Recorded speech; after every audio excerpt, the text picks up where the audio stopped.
સર્જનાત્મકતા, કોડિંગ અને સમસ્યા નિવારણની આ 48 કલાકની મેરેથોનમાં 700થી વધુ વિદ્યાર્થીઓએ ઉત્સાહપૂર્વક ભાગ લીધો હતો.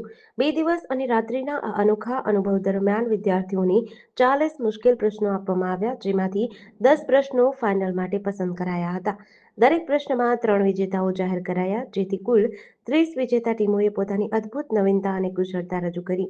આ કાર્યક્રમના સમાપનના દિવસે ડોક્ટર CA અચ્યુતદાણી, ડિરેક્ટર જનરલ અને પ્રોવોસ્ટ JG યુનિવર્સિટી ઉપસ્થિત રહ્યા હતા.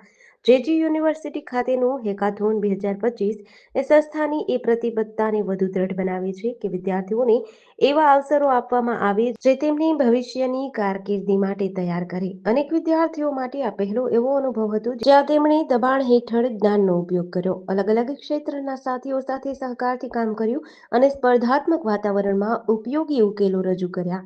યુનિવર્સિટી દ્વારા 2025 હેકેથોનનું આયોજન કરવામાં આવેલ હતું. તેમાં school of computing, school of engineering, school of science and ટેકનોલોજીના 700 થી વધારે વિદ્યાર્થીઓએ ભાગ લીધેલ હતો.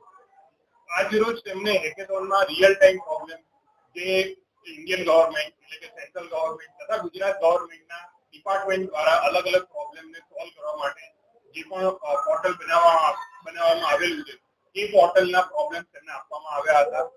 સ્ટુડન્ટે અલગ-અલગ 104 ટીમોએ આ બધા પ્રોબ્લેમનું રિયલ ટાઈમ સોલ્યુશન લાવવાનો પ્રયત્ન કરેલો હતો અને દરેક પ્રોબ્લેમ સ્ટેટમેન્ટ ઉપરથી 3 વિજેતા નક્કી કરવામાં આવેલ છે. આ જ વિજેતાઓ આગળ જતા નેશનલ લેવલ ઉપર ઓલ ઇન્ડિયા હેકેથોનમાં સમગ્ર દેશની તમામ ટીમો સાથે પાર્ટિસિપેશન કરશે.